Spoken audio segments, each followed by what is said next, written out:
Hello, and welcome to another edition of Sewing for Boys. Now, I hate flappy trousers. I just hate them. So I'm going to show you an easy way to make your fairly wide flappy trousers into nice narrow trousers. It's not the proper way, but it's quick and it's not too difficult. Just need a sewing machine. It'll take ages if you do it with hand stitching. And a ruler and some chalk. And a bit of courage. So let's go.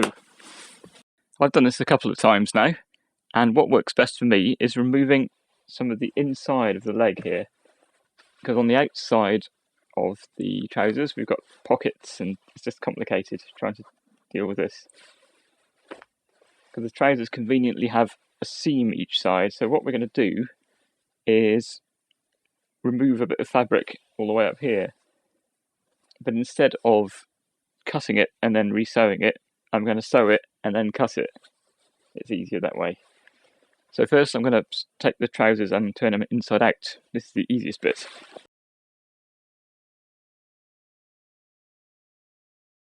I've already got these trousers turned up a bit, so you can see there's a bit of turning up. Me being super lazy, I've actually glued these on with glue gun rather than sewing them to get my turn ups, because my legs just aren't long enough for these trousers. Right, so here's the bit. The area of operations is this inside leg here. So I want to remove a whole section from here down to here. And what I'll be doing, I'll draw a line from here, roughly, and all the way up to here, the crotch. And then sew down here, and then cut this area out and sort it out afterwards. Now the important thing is not to make them too narrow at the bottom. It's important to measure how big your foot is to make sure it'll go through. So here's my foot. And the first ones I did so narrow that I couldn't actually get my foot through. I had to cut them to get my foot through just to try them on. So about 5 inches I could get my foot through. And I'm going to make it a little bit wider, because by the time I've sewed it and gone a bit wrong possibly, anything could happen. So I'm going to make it around the width of this ruler I've got. So I'm going to get the inside leg. You can tell by laying the trousers out like this, cowboy style. And I'm going to draw a line from all the seams here, because I don't want to start cutting this, because that'll get a bit breezy, won't it? So I want to lay it so the seam's nice and flat, and measure at this end from the outside of the leg to the inside of the leg, the width of this ruler, like I said. Make sure the seams are right at the edges and everything's very straight. And so I measure across here and put a mark in there. There's stuff called tailor's chalk, or even just normal chalk, which is the best thing to use, but since this is going to be the inside of the leg, and just make sure it's not showing through, no it's not, then a marker pen will do, but I wouldn't really recommend a marker pen. And I wouldn't do these on your very best trousers unless you're very sure of yourself, or very wealthy and able to buy a new pair. Right, let's draw this line then. So the ruler's not long enough.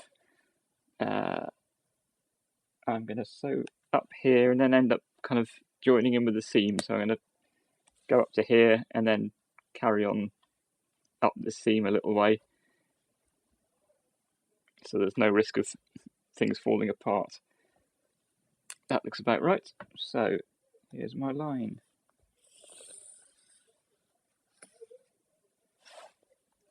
There. And roughly the same, as close as I can, on the other side. Okay, here are my marked up trousers. Now I'm not going to cut anything yet. I'm going to sew first and cut later. And I'm going to start from the bottom and go all the way up to the top. Because when I sewed from the top downwards, the cuffs at the bottom of the trousers got out of line, and there was a great kink in the bottom, which just looked bad even by my standards. So I'm going to go to the sewing machine and get this done. I'm making sure the bottom of the trouser is properly lined up so it's all flat, so there's no overlap. And I'm making sure the trouser is flat as well, because if it's kind of creased underneath, then the sewing machine's going to sew that together and it'll go wrong. I have to unstitch it all, start again if I'm lucky. So here goes.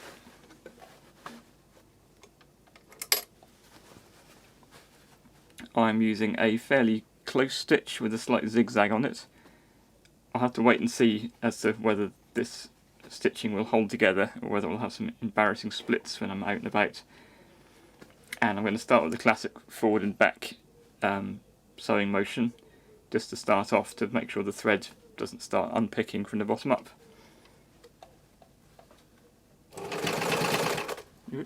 And now it's a matter of just following the line up the top, but keeping the fabric flat all the time.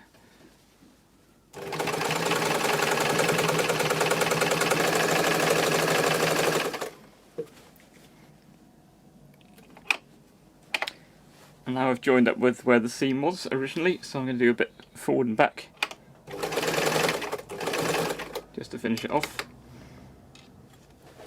And there we go.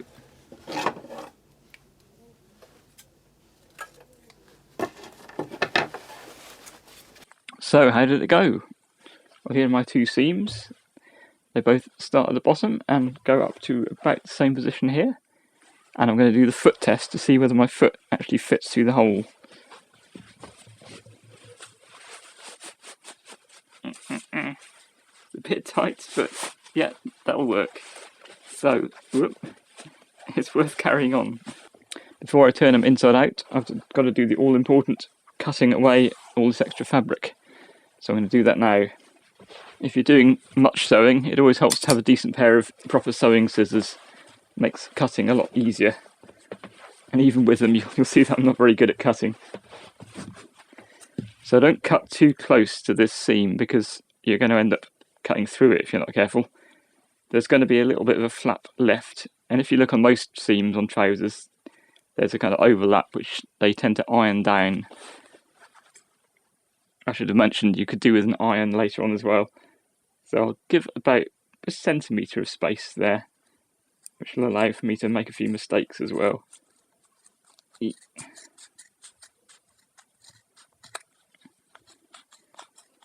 Up I go. I'm terrible at cutting.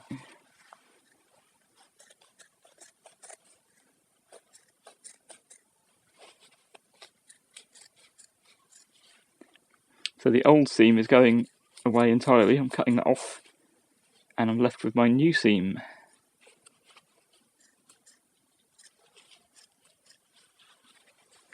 That's probably about far enough. Up to about there. Yep. Right, that's all the old fabric that's been removed. Quite a lot of it, really.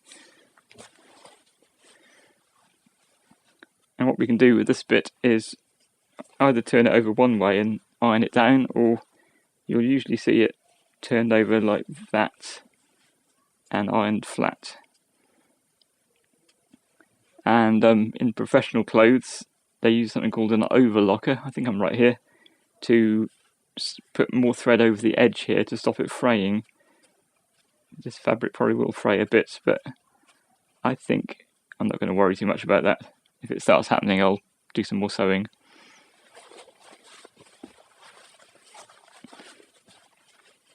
So I'll do the same on the other side and see how it turns out. Hello again. Trousers are all sorted out. Outside's on the out, inside's on the inside. Everything's ironed. They fit. They're staying together so far. I did make the cuffs at the bottom a little bit narrower than I should have done. Always leave a little bit more leeway for your ankle than you expect, because if they're too thin, they're just useless. You can't put them on at all. And you don't have to in fact, yeah, once you've cut them, there's no way going back, really, is there? So, yeah, I'm going to go and do another pair now, because this was a big success, and I advise you to do the same with your trousers. If you hate flappy trousers, particularly if you're a cyclist or just don't like fabric flopping around your legs, go and do it. And if you can think of something clever to do with the leftover fabric, do that as well. Waste not, want not. See you next time.